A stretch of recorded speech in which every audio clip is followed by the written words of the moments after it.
നിങ്ങളിനി India ചരിത്രമൊന്ന് പഠിച്ചു നോക്കിയാലോ, ഡൽഹിയിലുള്ള ബഹുമാനപ്പെട്ട ബഖ്തിയാറുൽ കാക്കി ദഹ്ലവി റളിയല്ലാഹു അൻഹു ആരാണ്? അഖ്ബാറുൽ അഖ്യാർ എന്ന ഇമാം ദഹ്ലവിയുടെ ഗ്രന്ഥം വായിച്ചാൽ അറിയാം, നബി സല്ലല്ലാഹു അലൈഹി വഅലിഹി വഅസ്ഹാബിഹി വസല്ലം തങ്ങളുടെ പവിത്രമായ മദീനയോടുള്ള ബന്ധമാണ് ബഹുമാനപ്പെട്ട ബഖ്തിയാറുൽ കാക്കി ദഹ്ലവി റളിയല്ലാഹു അൻഹുവിനെ അങ്ങേറ്റത്തെ പദവിയിലേക്ക് ഉയർത്തിക്കൊണ്ടുവന്നതെന്ന് മഹാന്മാർ രേഖപ്പെടുത്തുന്നു. ബഹുമാനപ്പെട്ട ബഖ്തിയാറുൽ കാക്കി ദഹ്ലവി റളിയല്ലാഹു അൻഹുവിനെ പദവിയിലേക്ക് ഉയരാനുള്ള കാരണം എന്താ? ബഹുമാനപ്പെട്ട ഇമാം ദഹ്ലവി രേഖപ്പെടുത്തുന്നു, അഖ്ബാറുൽ അഖ്യാറിൽ ഒരു ദിവസം അയൽവാസിയായ നാട്ടുകാരനായ വലിയ മഹാൻ വന്ന് ചോദിക്കുകയാണ്, അല്ലയോ, എനിക്കൊരു പരാതി എത്തിയിട്ടുണ്ട്. നബി സല്ലല്ലാഹു അലൈഹി വസല്ലം തങ്ങളെ ഞാൻ സ്വപ്നത്തിൽ കണ്ടു. അപ്പോൾ എന്റെ അടുക്കൽ ഒരു പരാതി വന്നിട്ടുണ്ട്. 3 ദിവസമായി ബഖ്തിയാറുൽ കാക്കി ദഹ്ലവി മഹാനവറുകളുടെ അടുക്കൽ നിന്ന് എനിക്ക് പതിവായി കിട്ടാറുള്ള സമ്മാനം കിട്ടുന്നില്ല. അപ്പോൾ ഞാൻ ചോദിച്ചു, നബിയെ, എന്താണ് അവിടുന്ന് തരാറുള്ളത്? എല്ലാ ദിവസവും സ്വലാത്താകുന്ന സമ്മാനം എനിക്ക് നൽകാറുണ്ട്. പക്ഷേ ഈ 3 ദിവസമായി എനിക്ക് എത്തിച്ചേരുന്നില്ല. അപ്പോഴീ വന്നു പറഞ്ഞ മഹാനോട് ബഹുമാനപ്പെട്ട ബഖ്തിയാറുൽ ദഹ്ലവി റളിയല്ലാഹു അൻഹു പറയുകയാണ്, ഞാൻ ദിവസേന 3000 സ്വലാത്ത് ചൊല്ലുന്ന ആളായിരുന്നു. ആ 3000 സ്വലാത്ത് ചൊല്ലുന്ന ആൾ പക്ഷേ വിവാഹം കഴിച്ചപ്പോ അതിന്റെ ആദ്യത്തെ 3 ദിവസങ്ങളിലായപ്പോ സ്വലാത്ത് ചൊല്ലാൻ എനിക്ക് കഴിയാതെ പോയി. ഹബീബ് ഇത് മുഴുവനും അറിഞ്ഞു രേഖപ്പെടുത്തിപ്പോയോ. അന്ന് മുതൽ ഞാൻ എന്റെ സ്വലാത്തിന് കൃത്യത പാലിക്കുകയും ഏറെ സ്വലാത്ത് ചൊല്ലുകയും ചെയ്തതുകൊണ്ടാണ് ഇന്ന് നിങ്ങളെല്ലാവരും വരുന്ന അവസ്ഥയിലേക്ക് എത്തിയതെന്ന് അഖ്ബാറുൽ അഖ്യാറിലൂടെ വിശദീകരിക്കുമ്പോ ബഖ്തിയാറുൽ കാക്കി ദഹ്ലവി തങ്ങളെ അങ്ങ് തലസ്ഥാന നഗരിയിൽ നിയന്ത്രണത്തിന് ഏൽപ്പിച്ചതാരാണ്? മദീനയിലെ നേതാവ് മുഹമ്മദ് മുസ്തഫ സല്ലല്ലാഹു അലൈഹി വസല്ലം തങ്ങളാ. ഇനി നിങ്ങൾ നോക്കൂ, നിസാമുദ്ദീൻ ഔലിയാ റളിയല്ലാഹു അൻഹു ആരാണ്? അല്ലാമത്തുൽ ഫിർദൗസി റളിയല്ലാഹു അൻഹു ആരാണ്? അവരാണ് ഉത്തരേന്ത്യയിലെ ഓരോ സ്റ്റേറ്റുകളിലും ഇസ്ലാമിക ദഅവത്ത് നടത്തിയത്. അല്ലാമത്തുൽ മുനീരി റളിയല്ലാഹു അൻഹു ആരാണ്? ഉമർ റളിയല്ലാഹു അൻഹുവിന്റെ കുടുംബത്തിൽപ്പെട്ട മഹാനാണ്. ബീഹാറിൽ ഇസ്ലാമിലെ പ്രചരണം നടത്തിയ മഹാനാണ്. അതുപോലെ തമിഴ്നാട്ടിലും ഓരോ സ്റ്റേറ്റുകളുടെയും ചരിത്രം നമ്മൾ പഠിച്ചാൽ സാധുവായ ഞാനത് ലളിതമായ ഒരു വിശദീകരണം ഔലിയാക്കളുടെ സാന്നിധ്യം ഇന്ത്യൻ ചരിത്രത്തിൽ എന്ന പേരിൽ വിശദീകരിച്ചിട്ടുണ്ട്. ഇപ്പോൾ അതിന്റെ വിശദാംശങ്ങളിലേക്ക് കടക്കുന്നില്ല. ഓരോ സംസ്ഥാനങ്ങളിലും ഇസ്ലാമിക ദഅവത്ത് നടത്തിയ ഔലിയാക്കൾ ആരാണ്? സ്വാലിഹീങ്ങൾ ആരാണ്? അവരെല്ലാവരും ചെല്ലുന്നത് എവിടേക്കാണ്? ഇലാ മദീനത്തി റസൂലില്ലാഹി സ്വല്ലല്ലാഹു അലൈഹി വസല്ലം തങ്ങളുടെ മദീനയിലേക്കാണ്. കാരണം എന്താ?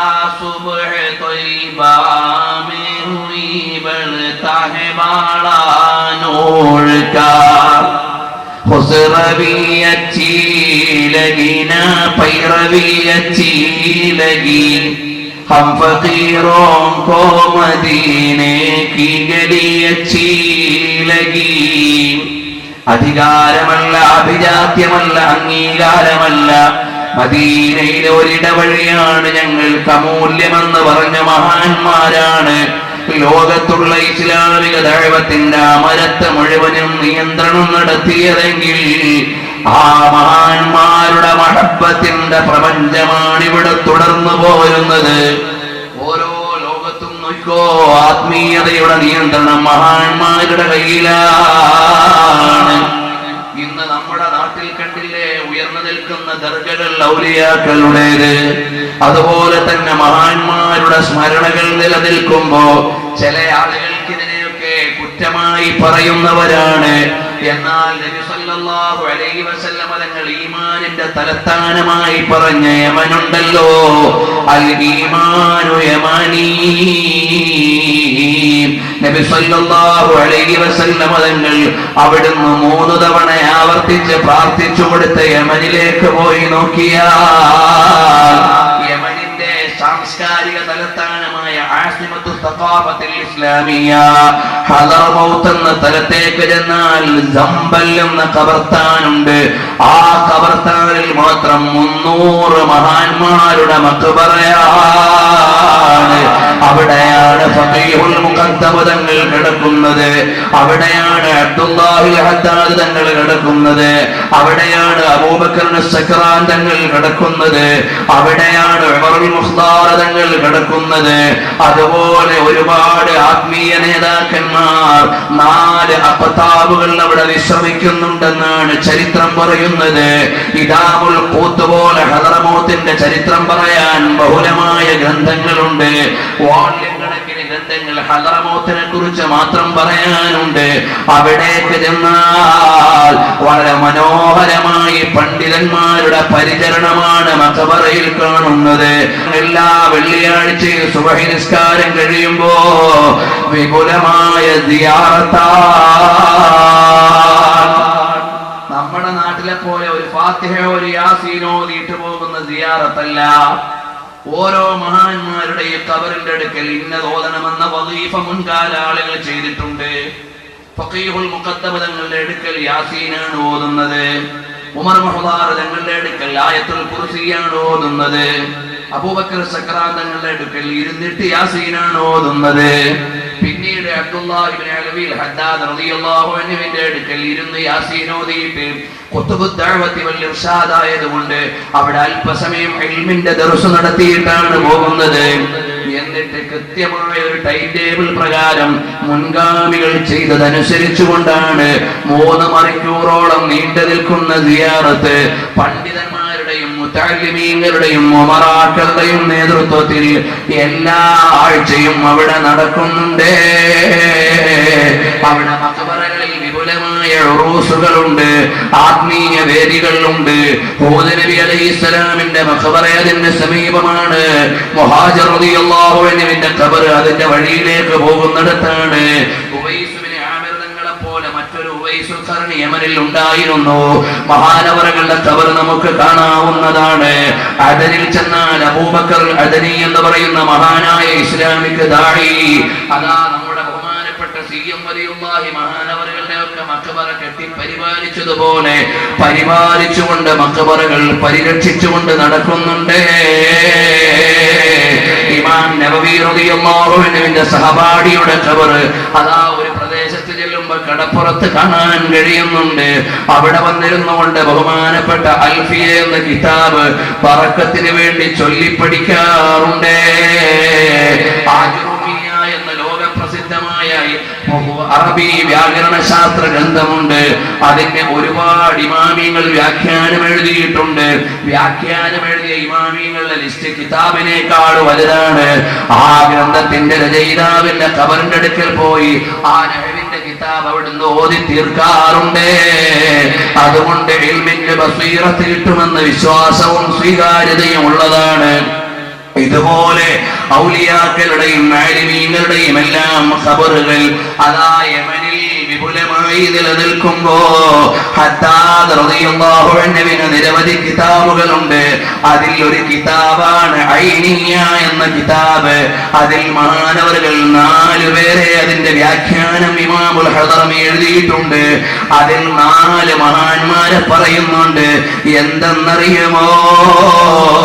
അവര് അസ്സലാമു അലൈക അയ്യുഹൻ നബിയ്യൂ എന്ന് പറയുമ്പോ മദീനത്ത് ഖബറിൽ കിടക്കുന്ന നേതാവ് മുഹമ്മദ് മുസ്തഫ സല്ലല്ലാഹു അലൈഹി വസല്ലം തങ്ങൾ പറയുന്നു വഅലൈക്കുമുസ്സലാം. അതിൽ ഒരാളുടെ പേര് അബൂബക്കർ എന്നാണ് മഹാന്റെ പേര്. നിങ്ങൾ ഐനിയെ ഒന്ന് വായിച്ചു നോക്കിയാൽ കാണാവുന്നതാണ്.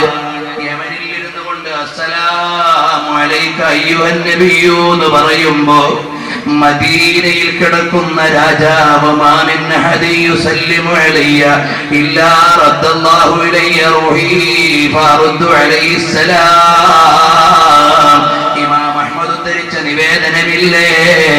അങ്ങനെ പരിശുദ്ധരായ നബി സല്ലല്ലാഹു അലൈഹി വസല്ലം തങ്ങൾ മദീനയുടെ റൗളത്തുൽ മുശറഫയുടെ ചാരത്തുള്ള ഖബറു ശരീഫിൽ കിടന്ന് ഇപ്പോഴും സലാം മടക്കുന്നു.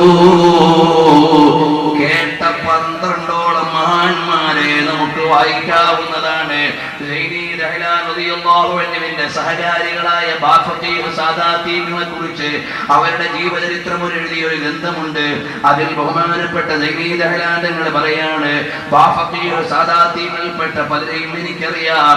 അവർ അത്തഹിയ്യാത്തിൽ നിന്ന് സലാം പറയുമ്പോ മദീനയിലെ രാജാവ് സലാം മടക്കുന്നു.